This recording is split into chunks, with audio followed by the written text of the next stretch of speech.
was, you would think like in PUA terms of like, that's low value. That's supplicating. No, man, what happened was eventually I saw people who really cared. You know, we're like, hey, well, what's going on? What do you, like, okay, all I can do is talk to you, but I think, and it really showed me that there was a beauty in being social. I'm not saying that you guys have to work out of desperation. You know, desperation, if we're only working in that direction, it cultivates reactions. And we don't want reactions. We don't want highs and lows. We want a constant. So we want calm and deliberate energy, seductive energy actually communicating through. But being social means to me today is to talk to somebody, ask somebody how they're doing, care about it, bond with them, man. We're a part of the adventure of man. You know, if we want to have the best physical health, the best business mind, the best, social dynamics, yet not partake in the beautiful experience of all of us interacting, that's how economy works. That's how sexuality works. That's how all that stuff works. We got to be a part of that. The next thing is be sexual. Everybody's like, what the fuck, man? Okay, so obviously if you have a girlfriend, that's cool, but even then, that may not be the right outlet to experience what I mean by being sexual. Being sexual means an exchange, and it's an intimate exchange. It's an exchange with deeper parts of ourselves, that have to do with our sexuality. If you're a heterosexual male, and I think, well, there's probably like 4 or 5 of you in here tonight, but anyway, then we should probably be doing this to women that we're attracted to. We should be approaching women that we're attracted to. We should be men that can approach women and not rely solely on a technique. I got no problems with techniques. Every single technique that is discussed in the PUA world, I'm kind of cool with. The motive behind it is where there might be a problem. But that technique's ultimate goal is to get for your self-expression. And never forget that. That's the main idea. But we go up to somebody, and we should be able to go up and simply say, hey, look, I'm attracted to you. What else more is there to you? A few key things when it comes to being sexual. We go through principles of sexuality. Principles of sexuality might be showing intent. It might be, or we were talking, and it's showing intent. It might be relaxing that intent. It might be eliciting that intent. It might be escalating beyond the intent that she gives us. There's all sorts of different dynamics and principles and functions that come into sex and sexuality. All we want to do is be the man that presents that. True seduction happens with a choice between 2 people. In fact, another great thing, like I said, there's few people that I respect, but Jason Savage and Hypnotica, Eric Von Sydow, great dudes, will always say that seduction is a woman's game, and I say it too. But I really actually got it from them. It's a woman's game. It's based on her choice. And I was explaining this to a client of mine, and he wasn't getting it, which is fine. It might be kind of a hard concept or whatever. But I was like, look, man, you can go and talk to like a girl that might not be all that attractive. At first you're going like, shit, she's not my type. But then she starts liking stuff about you, and she's all interested in you, and she's going like, man, Steve, you're like so interesting about, well, tell me more about, man, I want you, or she's somehow showing that. That feels fucking good. And then I was telling him, he has a bit of experience with this, and I'm like, let's say you get a really attractive hooker, and she's playing the game with you, and she's like, oh man, she's rubbing your chest, and she's getting your dick hard and all that sort of stuff. And he's like, oh fuck, and she's like, no, I'll make you feel so good. And then as soon as you have sex, you realize she doesn't care about you. That exchange dies, right? That's not being sexual. So what we want to do as men is we want to look for that exchange where we can both pair and equally go. Yeah, sometimes we have to be dominant. Sometimes we have to lay it down. Sometimes we have to be aggressive. But at the same time, you always have to realize that you are serving, this beautiful experience, man, of us being social and being sexual. The last thing I think is actually the most important and one of the, well, for me, right, because everybody's is different. And again, with any of these, I don't tell people how to do them. You need to find your own way to do them. But the last thing, gratitude and purpose, things that we live in deficit of. Again, other words that are thrown around. But like all things, they're kind of simple. For me, I heard this for freaking years and resisted it.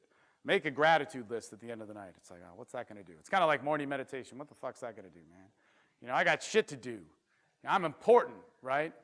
You know, I'm doing all this stuff. Well, fuck, I like, you know, half meditated while having sex with that person. I was grateful, you know, and talked about it. But for me, when I actually sat down, and this is a really crazy thing. It never occurred to me how simple it would be. I'd be thinking about all this grateful stuff in my head, and then when I actually wrote it down, it was always like, I'm grateful that I have enough food. Like a month or two ago, my computer got stolen. Actually, before I worked with some people who are like junkies and stuff, and I've done my fair share of drugs, and one of my best friends, man, it sucks. 2 days before I flew out here, she called me up late at night, and I was with my girlfriend, and she's like, man, she's a heroin addict, and I've done my fair share of heroin. I know that it's a crazy drug, man. It's not easy to get out. Shit stays in your head in a big way. And she was like, man, you know, can we talk? It's really crazy times. My boyfriend's out of town. It's Thanksgiving. Nobody's here, yada, yada, yada. I'm like, man, I actually can't. You know, I'm joking around with her. I'm like, oh, but whatever. You know, da-da-da-da-da-da. You know, and then she texted me the next day. She's like, hey, don't come into my work because we were supposed to go eat. And she's like, man, I got loaded last night. It's one of the saddest fucking things, man, because when that shit happens, and this is why I really value the human experience and the message of seduction, the message that I promote, because like if somebody gives a message of just kind of like, hey, I'll help you out with somebody like that, they fucking die, man. And I see a lot of my friends go through that stuff. And it's terrible, man. But how that comes into gratitude and to purpose is that there'll be times where I have bad days, man. And I'm grateful about the simplest things. One of the things I was going to bring up was the other day I was sitting at a cafe typing away, went outside to talk to one of my buddies, being social and being sexual, and my computer got stolen. And shit like that never happens in Austin at the cafe. They said that hadn't happened in 6 years. And when that stuff used to happen to me, I used to like get so mad at myself and fucking hate myself and whatever. And actually they were like, your computer really isn't stolen, right? You're just joking. Like, why aren't you freaking out? I'm like, no, man. No, look, it really did get stolen. You want me to be mad? It did get fucking stolen with all my material on. Anyway, but I remember that day I went back and I wrote, and it was like, man, I'm happy. Like, I have a backup computer. I have a roof over my head. There's many days where I went without, you know, having enough money in my account. I had money in my account. I had people in my life, and I had people that cared for me. And that was one of the most important things to write down. May not seem like a big deal when we think we're big deals, but I don't know. You get obsessed with what you want, you get away from being happy with what you have. And then the other thing is purpose. We think about this stuff. Maybe our purpose is money. There's nothing wrong with any purpose that you have. It's just that you honor your life with it. Your purpose might be talking to other people. Your purpose might be spreading the message of the sexual life. In fact, that's not my purpose. My purpose is trying to be the best expression of myself that I can be right now. All right? I get away from that. Decisions happen. You know, I get a headache. You know, I stub my toe. Somebody says something nice to me, and I go, oh, man, I'm great. You know, but I get away from what that purpose is. And I got to look at what that is at the end of every day and see how am I living that. And it's just the simple awareness of those things that help me out. That, to me, is probably one of the best and most important exercises that I've done. And like I said, man, you know, I've had a lot of, everybody has bad days, man. Everybody. The problem is years ago, months ago, whatever it was, is I thought that those bad days had to be a part of my identity.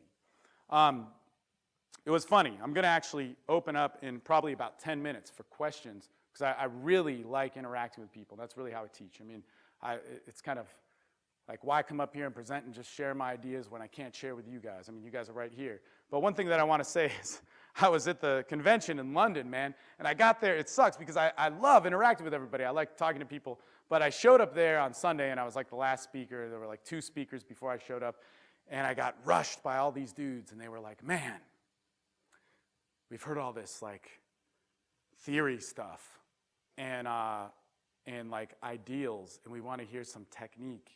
And I'm like, all right. So that's pretty much what we talked about. But sadly, the cameraman who's at all these conventions is probably one of my very good friend of mine, Mike G.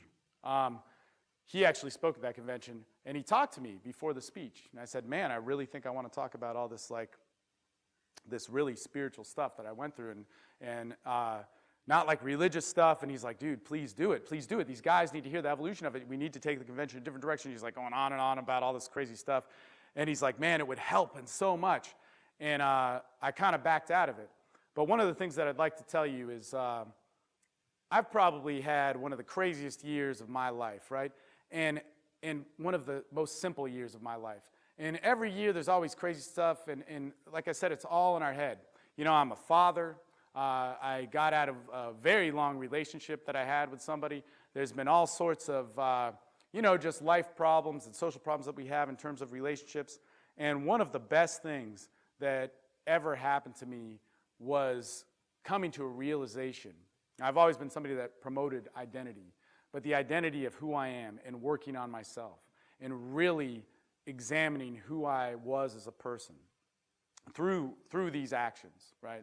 And they're really, really important, and they're important vehicles through sex. And I remember there was one time I was meditating. In fact, I don't do any drugs or anything like that, and it's like a real clear line for me. Like if I drank like 7 Red Bulls, I might even like be like, man, you know what?